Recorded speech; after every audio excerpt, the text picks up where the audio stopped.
Martin Luther జననం 1483, మరణం 1546, దేశం జర్మనీ, దర్శన స్థలము జర్మనీ. నేడు చరిత్రలో చెప్పుకోదగిన రోజులలో ఒకటి.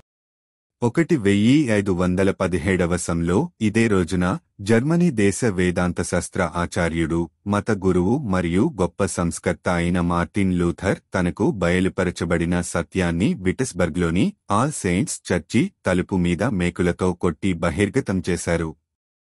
మతం పేరిట గ్రుడ్డిగా అనుసరించబడుతున్న పారంపర్యాచారములను నిర్మూలించి అజ్ఞానంలో కూరుకుపోయి ఉన్న ప్రజలలో ఉజ్జీవాన్ని తీసుకునివచ్చుటకై మార్టిన్ లూథర్ జన్మించారు. పట్టభద్రుడైన తరువాత మత గురువుగా నిర్దేశించబడిన మార్టిన్ లూథర్ రోమ కాథలిక్ సంఘం బోధించే అనేక బోధనలను, వారు అనుసరించే పద్ధతులను తిరస్కరించడమే కాక దేవుని వాక్యాధారంగా వాటిలోని వాస్తవ్యాన్ని ప్రశ్నించారు.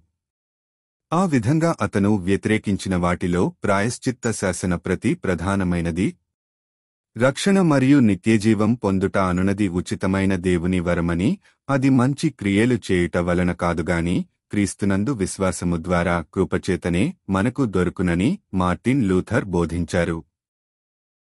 దేవుడు మనకు బయలుపరిచిన దైవికమైన జ్ఞానానికి మూలం పరిశుద్ధ గ్రంథమైన బైబిలు మాత్రమే అని బోధించడం ద్వారా పోప్ యొక్క అధికారాన్ని అతను సవాలు చేశారు. అతని కార్యకలాపాలు నిష్ఠగలిగిన మతవాదులకు అతనిని శత్రువుగా చేశాయి. తత్ఫలితంగా చట్టవిరోధి అని రోమా సామ్రాజ్య చక్రవర్తిచే అతను ఖండించబడ్డారు. అంతేకాక అతను పలు బెదిరింపులను ఎదుర్కొన్నారు, నియంత్రించబడ్డారు, తరుమబడ్డారు. అయినప్పటికీ అవేవి కూడా అతను నమ్మిన సత్యంలో నుండి అతనిని కదిలించలేకపోయాయి. దేవునిలో బలాన్ని పొందినవారే క్రైస్తవ సంఘంలోని అజ్ఞానాన్ని నిర్మూలించుటకు ధైర్యంతో పోరాడారు. మార్టిన్ లూథర్ అతని క్రియలు కార్యరూపం దాల్చి క్రైస్తవ సంఘంలో గొప్ప సంస్కరణకు కారణమయ్యాయి. దాని ఫలితంగానే ప్రొటెస్టెంట్ సంఘం ఆవిష్కృతమయ్యింది. అతను జర్మనీ భాషలోనికి బైబిలును అనువదించడం, సామాన్య ప్రజలకు దేవుని వాక్యాన్ని అందుబాటులోకి తీసుకురావడం మాత్రమే కాక అప్పటి క్రైస్తవ సంఘంపై ఎంతో ప్రభావాన్ని చూపించిన సంఘటనగా నిలిచిపోయింది. తద్ఫలితంగా అజ్ఞాన అంధకారం నెమ్మదిగా అంతరించి ప్రజలు దేవుని వాక్యపు వెలుగులో జీవించటం ప్రారంభించారు. అతను చేసిన కృషికి తగినట్లుగా అతనిని ఆ సంస్కరణ పితామహుడు, ఫాదర్ ఆఫ్ రిఫార్మేషన్ అని పిలుస్తారు.